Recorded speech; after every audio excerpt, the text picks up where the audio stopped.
So what you see is central bank is raising interest rates to engineer a recession supaya inflasi turun. Itu yang mungkin observasi yang menarik.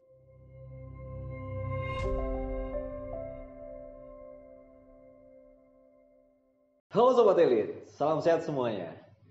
Selamat datang di Pose, Podcast Sobat Elit. Kali ini kita akan bahas mengenai suatu tema investasi, yaitu strategi aset alokasi di tahun 2023. Tentunya saya di sini tidak sendirian ya, saya ditemani oleh seorang yang pastinya sangat capable di bidang ini. Namun sebelumnya, saya perkenalkan diri saya sendiri ya.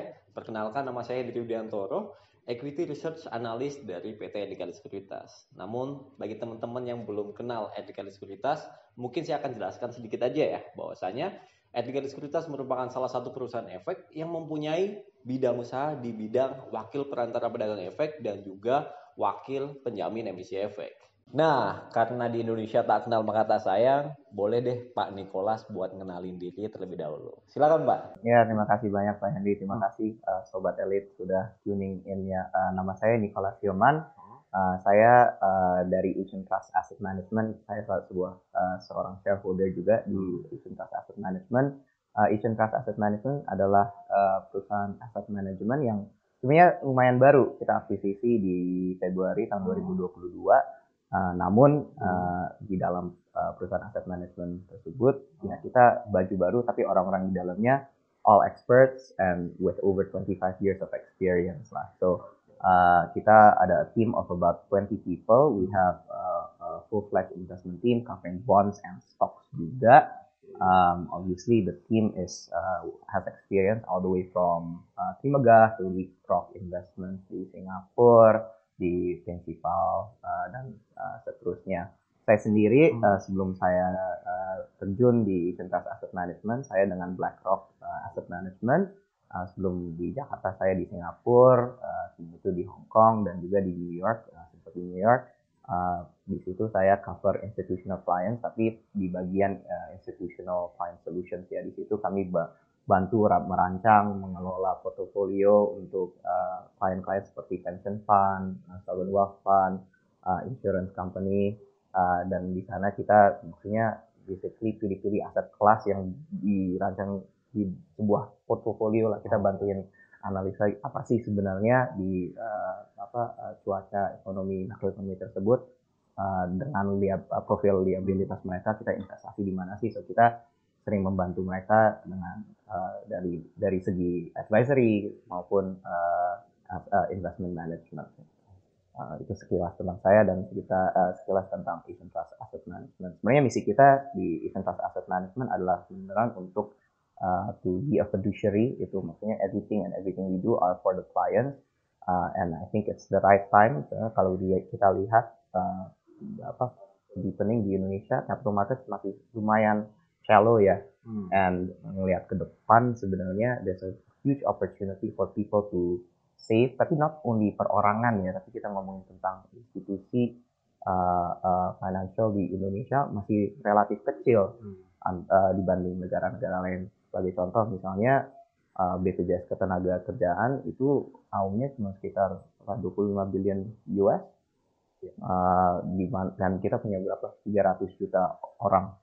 Kalau kita compare itu dengan negara Malaysia misalnya, population-nya sepertiga kita, namun AUM institusinya 3 kali lipat atau 4 kali, hampir 10 kali lipat. Mereka AUM-nya 200 billion US. So dari segi retirement, dari segi insurance, dari segi savings dan juga investment, kita masih a long way to go, and that's why I guess we built Asian Trust Asset Management ya, so we can help serve the people juga. Oke, terima kasih Pak Nicholas. Jadi di sini kita benar banget nih saat ini, kita beruntung banget bersama dengan orang yang tepat buat belajar mengenai alokasi strategi di sini ya. Sama expertise-nya di sini ya Pak Nicholas. Semoga bisa membantu saya. Oke, pastinya.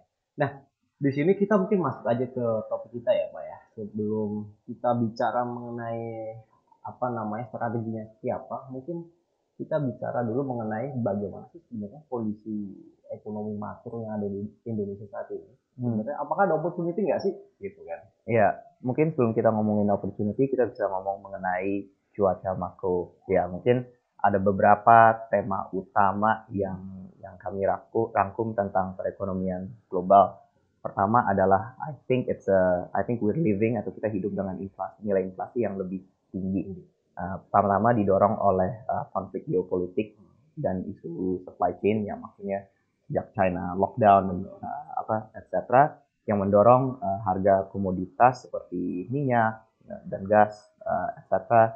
Tapi alamnya inflasi itu sticky. Jadi biarpun harga komoditas lumayan volatile yang kita lihat di belakang dan lumayan elevated ya in terms of prices, alamnya inflasi itu bisa sticky. Misalnya jika gaji teman-teman di sini atau sobat elit gitu naik, pastinya tidak akan mau diturunkan kayak itu. Makanya nature of the inflation tuh bisa sticky gitu. Tema kedua yang mungkin kami observasi adalah resesi di berbagai developed market atau negara barat yang maju lah.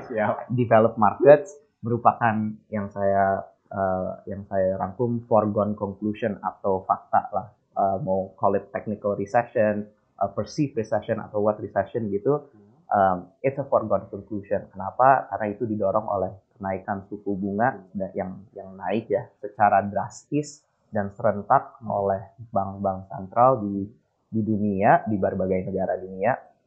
Maka dari itu resesi itu di-engineer atau diciptakan atau dirancang untuk memperlambat inflasi. So what you see is central bank is raising interest rates to engineer a recession supaya inflasi turun. Itu yang mungkin observasi yang menarik ya. Ketiga adalah reopening of China, so the China reopening story, atau bangunnya ekonomi terbesar di dunia. Sebagai perspektif, China adalah pabrik dunia dan juga konsumen terbesar di dunia, ya kan? Tapi yang kita harus realize adalah China itu masuk PPKM 3 tahun, di dalam PPKM 3 tahun terakhir ini, di mana kita bareng dengan seluruh dunia tuh mungkin sudah menganggap COVID sebuah memori kan, udah nggak ada gitu kan. Jadi dampak China reopening sudah sebenarnya ada banyak dampak dan sudah berat pasar modal Indonesia, like it or not. Misalnya sebelum penutupan tahun 2022 in market ini, kami melihat JCA turun sekitar 4-5% kan over the coming days before the new year gitu kan. Ternyata itu karena flows yang keluar dari pasar Indonesia, foreign flows yang keluar masuk ke negara-negara lain yang dimanfaati China reopening story seperti Thailand. Karena kan kalau China buka, turis dari China flocking to Thailand, jadinya banyak capital outflow, hot money outflow dari Indonesian stocks misalnya ke China. Keempat, last point I promise adalah mengenai geopolitical uncertainty. Mungkin di regime sebelumnya kami melihat bahwa economic growth is driving atau economics is driving geopolitics. But what we are seeing sekarang adalah geopolitics is driving economics. Jadi itu karena dulu kan misalnya with globalization, there's a single global hegemonic power which is the US, and everybody follows in the same direction gitu. Now we have China, obviously, in terms of economic power and might, in terms of military power, etc. sudah bisa membandingi the US. Then you have India as a sphere of influence as well, then you have obviously Russia. Ini kira there is the shift masuk ke multipolar global economy lah. Jadinya yang saya sebenarnya mau deliver di sini cuman bahwa secara geopolitik tuh lumayan berkabut lah gitu, jadinya lumayan banyak uncertainty dan geopolitics is driving economic policy or economic growth. Yang belum, sorry go ahead. Jadi kondisinya masih cukup berkabut di saat ini ya, Pak Nicholas. Nah, menurut Pak Nicholas masih ada nggak sih opportunity sebenarnya? Misalnya reksadana sebagai aset kelas untuk investasi, kita orang pasar modal bilang itu cuan gitu. Waduh, kalau mau cuan itu sangat relatif ya. Maksudnya setiap orang ada profil risiko sendiri, ada jangka waktu sendiri, ada maksudnya biases sendiri dan segala macam ya. Tapi mungkin kalau kita bisa narik benang dari makroekonomi tren-tren makro yang saya baru share, mungkin kita bisa bicarain mengenai dampak ke Indonesian markets ya. Soalnya ada beberapa perspektif juga mengenai dampak dari global macro trends ke ke ekonomi Indonesia dan juga investor confidence. Ya, bagi kita sih ekonomi kita didorong oleh pasar komoditas seperti batu bara yang obviously harganya lumayan tinggi dan membantu trade balance kita kan. Exports have been really good for us in a country where where we have been experiencing trade imbalance for a very long time kan. Tapi melihat ke depan harga komoditas tidak akan terjamin tinggi gitu loh secara fundamental. Namun secara fundamental Indonesia terlihat lumayan ya resilient lah sebagai ekonomi. Dari segi GDP misalnya consumption mendorong sekitar 60% dari GDP kita, di mana trade hanya mendorong 25% dari GDP. Jadinya tuh kayak opposing views kan. Yeah, and in one end exports are doing really well, tapi at the same time export is not a big part of the economy, it's the domestic consumption gitu loh. So kesimpulan yang bisa diambil adalah ekonomi biarpun ekonomi kita resilient, pasti ada dampak dari yang negatif dari global macro trends yang unfolding outside of Indonesia. Yang pasti pemandangan yang tadinya hijau, kilat, ya relatif stabil, mulai kabut seperti Pak Henry sudah katakan tadi, yang didorong oleh ketidakpastian atau uncertainty geopolitik dan pertumbuhan global. Makanya dari sini ya letak pentingnya asset allocation sebagai investor untuk menghasilkan kinerja atau performance. Nah, opportunity in any macroeconomic setting atau in every environment tuh ada. Tapi kita harus mulai at least dari segi asset management, Asian Trust Asset Management ya, kita harus sangat disiplin dengan proses asset allocation supaya kita beneran bisa meraih performance itu atau memaksimalkan performance tersebut gitu sih. Jadi opportunity itu pada dasarnya ada ya Pak ya? Selalu ada di sini. Nah untuk kita melihat opportunity itu, kira-kira sih menurut hasil aset manajemen di sini, kira-kira strateginya apa sih dalam mengalokasikan aset di tahun 2023 ini Pak? Iya, mungkin kita juga bisa narik dari tren global dan dampak ke Indonesia ya. Kalau kita ngomongin asset allocation, pada dasarnya apa sih artinya kan? Betul. Asset allocation adalah sebuah proses sebenarnya, proses perancangan portofolio yang sistematis untuk mendorong kinerja sebuah portofolio. Ya kan, sebagai aset kelas dasar kami ada saham misalnya, obligasi dan deposito. Mungkin untuk sobat elit juga ada real estate, ya kan, ada tanah, ada kripto mungkin, ada gold. Itu semua aset kelas. Dan sebenarnya asset allocation proses itu menjawab gimana sih kalau saya susun jadi portofolio 100% gitu. Gimana saya allocate aset saya untuk bisa menghasilkan kinerja essentially. Itu aja sih.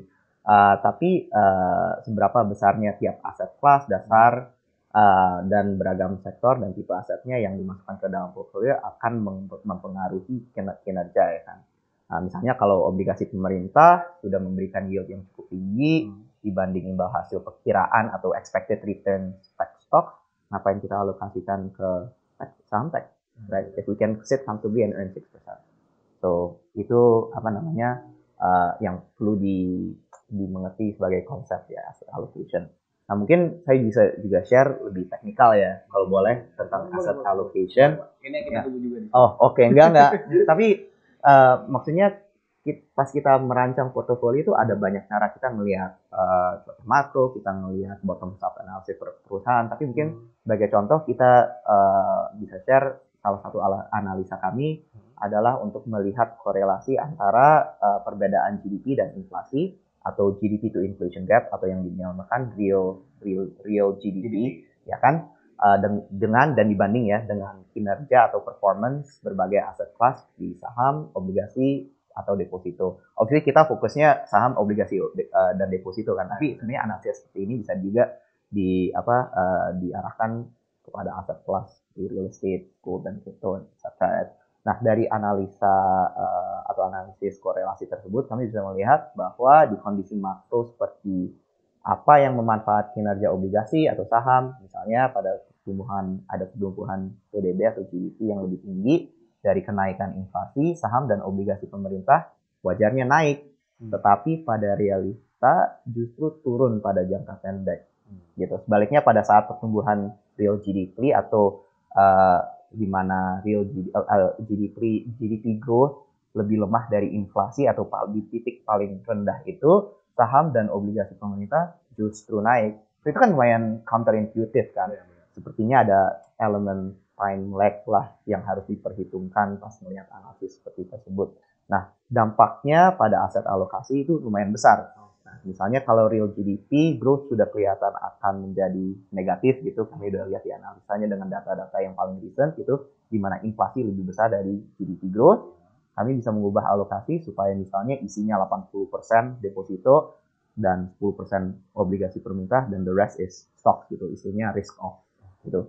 Kemudian misalnya jika real GDP growth atau real GDP sudah jelas-jelas negatif at the worst point, kita bisa malah tilting, we can be a bit early to tilt dari 80% deposito ke 60% saham dan 40% ke obligasi untuk kembali mengambil resiko untuk memanfaati pemulihan ekonomi. So, maksudnya ini salah satu contoh sederhana ya, tapi ada banyak sebenarnya indikator makro maupun mikro juga yang membedah data perusahaan di berbagai industri yang bisa membantu kita dengan proses asset allocation ini. Ini cuma salah satu contoh. Wah, luar biasa kompleks ternyata ya teman-teman semuanya. Lumayan, tapi not that complex kok. Kompleks. Tentunya di sini karena memang ada suatu lembaga yang bernama Asset Management. Kalau teman-teman nggak ngerti bisa dialokasikan, dikasih kepercayaan ke Asset Management untuk kelola data teman-teman semuanya. Kalau teman-teman memang bingung dengan yang namanya mau duitnya tahu diinvestasi di mana nih gitu kan ya. Nah, tentunya nanti aset manajemen juga bakal melakukan profiling terhadap nasabah dan memberikan advice juga di situ ya Pak ya. Iya. Terus kemudian tadi kita udah dikasih sedikit dan banyak juga lumayan informasi ini mengenai bagaimana cara meraciknya di situ ya. Nah, di alokasi yang tadi sudah disebutkan, profilingnya seperti itu, kira-kira gimana cara untuk meminimalisasi risiko dari portofolio investasi? Kan kadang portofolio investasi yang udah diracik, kita bilang seperti itu, tidak sesuai dengan ekspektasi untuk returnnya di situ. Kira-kira bagaimana strateginya sih Pak untuk meminimalisasi risiko yang ada? Ya, good question. Mungkin saya bisa beri jawaban lebih dari perspektif nasabah ya. Mungkin ada beberapa cara gitu. Karena pertama, sebelum kita even mulai berinvestasi, kita harus mengetahui tujuan investasi dan risk appetite ya masing-masing. Ada investor yang mempunyai risk appetite yang lebih tinggi atau agresif dan bisa telan ya volatility atau pergerakan harga yang lebih lebih seru gitu, volatile. Namun juga ada investor yang lebih konservatif terus yang maunya nggak volatile atau maunya yang stabil-stabil aja kan. Nah, kedua juga harus memikirkan mengenai time horizon. Right? Nah, investor harus mengetahui kapan ya Anda ingin meraih tujuannya, apakah dalam setahun, 10 tahun, 30 tahun. Nah, jangka waktu investor bisa membantu mendefine sebuah risk profile tersebut dan mendefine strategi dalam portofolio. Gitu. Terus ketiga adalah mungkin mengenai karakteristik atau mengetahui karakteristik risk dan return berbagai kelas aset ya. Misalnya saham bisa memberi potensi imbal hasil yang lebih tinggi, tapi tentunya juga lebih volatile dan ya sebenarnya bisa nilainya ya turun gitu, nggak pasti naik gitu kan. Makanya you're paying for the extra risk premium kan namanya. Sebaliknya deposito memberi potensi imbal hasil yang kemungkinan lebih rendah dibanding saham, tapi tidak volatile, stabil-stabil aja. Mungkin di 2023 ini agak berbeda ya, soalnya posisi house positioning kita suka banget sama obligasi sama deposito. Rate lumayan tinggi dan stock market juga have been quite flat over the past few weeks. So that's an interesting point. Yang saya ingin investor tangkap sebenarnya adalah konsep risk adjusted return atau sobat elit mengerti risk adjusted return dan juga mengambil risiko secukupnya untuk meraih tujuan investasi, ya kan?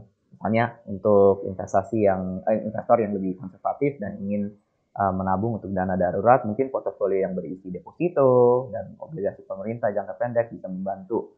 Ya kan, sebaliknya untuk investor yang lumayan agresif dan berinvestasi untuk jangka panjang bisa berinvestasi di portofolio yang berisi saham dan obligasi jangka panjang atau obligasi korporasi. Jadinya sebenarnya it's understanding that risk adjusted return concept, and maksudnya semuanya tuh ada spektrumnya gitu. Yang low risk low return, higher risk higher return gitu. So that's quite important untuk mengurangi risiko dan maksudnya because that's the concept kan maksudnya. Oke sih. Terus kemudian Pak, kita lihat ya, suatu produk reksadana ya. Nah, reksadana ini pada dasarnya bisa membantu investor untuk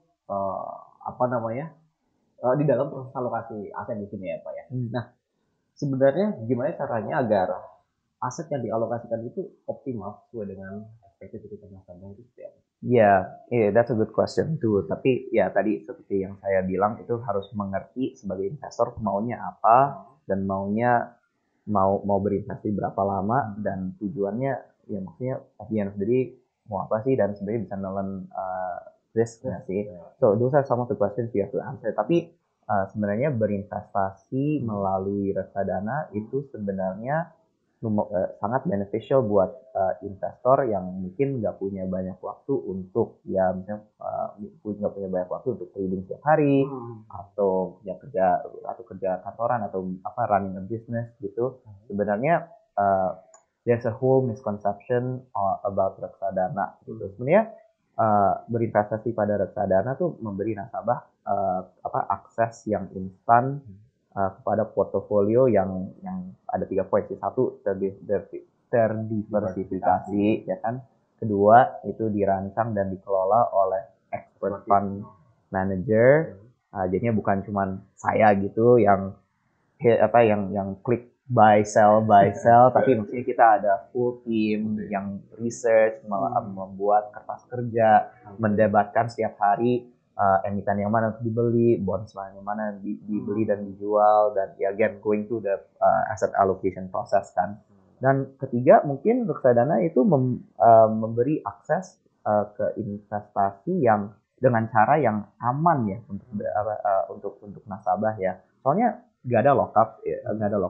Reksadana konvensional biasanya daily liquid, jadinya bisa subscribe atau redeem anytime. Ya kan, tapi juga funds-nya bukan ditransfer ke akun rekeningnya manajer investasi. Setiap reksadana itu ada bank custodian, ya Siam Biniaga kayak BCA kayak ini a legit bank under the name of the reksadana, dan sebagai nasabah transfernya tuh ke bank custodian atas nama investor tersebut ya, atas nama Sobat Elit langsung gitu. Jadinya aman, sangat regulated, dan even kalau kurang percaya MD-nya bisa ngelihat langsung ke lewat websitenya KSEI sebenarnya. Jadi setiap orang tuh ada namanya yang SID, bisa ngecek langsung. Oh, saya punya berapa unit sih, performanya kayak gimana. So it's a great way to invest in a diversified portfolio melalui reksadana menurut kami ya. Pertanyaan bagi banyak investor reksadana adalah bagaimana memilih manajer investasi yang tepat, ya kan? Soalnya ada banyak nih. Mungkin saya kurang bisa, nanti saya bias ya kalau menjawab pertanyaan ini, tapi saya bisa share di Asian Trust, proses alokasi aset atau asset allocation itu sangat penting buat kita merancang portofolio yang tepat untuk nasabah, regardless of risk profile and time horizon ya. Jadinya kalau kita melihat indeks saja gitu, DCI, cuman tadi kita udah ngobrol sebenarnya sebentar kan, kalau kita cuman invest di indeks fund atau ETF DCI cuman tumbuh 3-4% setiap tahun sepanjang 5-10% terakhir, 5-10 tahun terakhir kan. Sementara kalau kita berinvestasi di obligasi pemerintah yang tenornya lumayan pendek, udah tumbuh 6-8% setiap tahun sepanjang 5-10 tahun terakhir kan. Jadi menurut kami itu aset alokasi itu sangat pentingnya di pasar modal untuk mencapai imbal hasil sesuai ekspektasi, dan tentunya mengimplementasi active portfolio management rather than just buying the index gitu. So that's what we believe in as a house, as sebuah asset manager. Gimana sih kita bisa generate alpha, generate better returns than the index gitu. So that's who we are. Tapi mungkin kalau ada waktu boleh share sedikit tentang range reksadana kita. Pak Henry boleh? Oh, tentunya boleh. Nanti ada kita tahu juga sebenarnya Pak mengenai produk-produk yang diberikan oleh Asian Trust. Asian Trust Management di sini. Kita pengen tahu juga deh. Barangkali investor, sobat elit semuanya juga untuk mendiversifikasikan portofolionya selain saham. Kalau audiens kita kan kebanyakan saham ya. Saham, iya. Nah, boleh Pak jelaskan. Oh iya. Tentunya good point sih. Soalnya sebenarnya sebagai bread and butter kita sebagai fund house, kami fokus pada reksadana campuran atau multi asset strategy gitu. Jadinya dalam satu portofolio bukan hanya ada saham tapi juga ada obligasi dan deposito. Kenapa kami suka sebenarnya karena especially in the macro environment yang tadinya kinclong, bright and hijau gitu, sekarang agak kabut. Kita suka ada adanya fleksibilitas untuk tilting antara ya saham atau obligasi atau deposito tergantung cuaca makronya tersebut gitu. Jadinya menurut kami vehicle atau fondasi reksadana campuran is appropriate for that gitu. Kami sekarang ada 2 reksadana campuran. Pertama yaitu sebenarnya this is our flagship Asian Trust Balance Fund. Kami dasar aset alokasinya ada 65% obligasi dan 35% saham. Kami juga ada a more aggressive version of the flagship balance fund. Kebetulan ini reksadananya juga reksadana ya yang mengalokasi sekitar 50% di obligasi dan 50% di saham.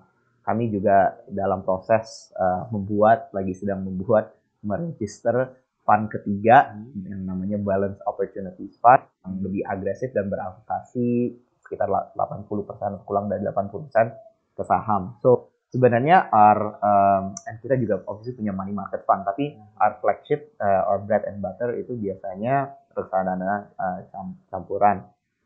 Dan tadi kan kita bahas ya, tadi saya mungkin mention bukan cuma saya loh yang pencet tombol beli dan jual buy and sell. Artinya tim expert investor kami memiliki sebenarnya lebih dari 25 tahun di pasar modal, kumulatif. Tadi saya juga ada share backgroundnya dari mana aja.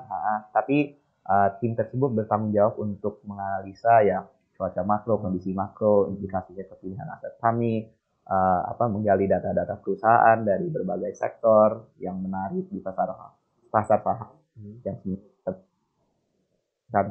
the asset allocation process. Sorry agak panjang tapi nggak apa-apa, ini kita juga jadi belajar semuanya teman-teman semuanya. Nah, ini kita tadi bicara mengenai produk.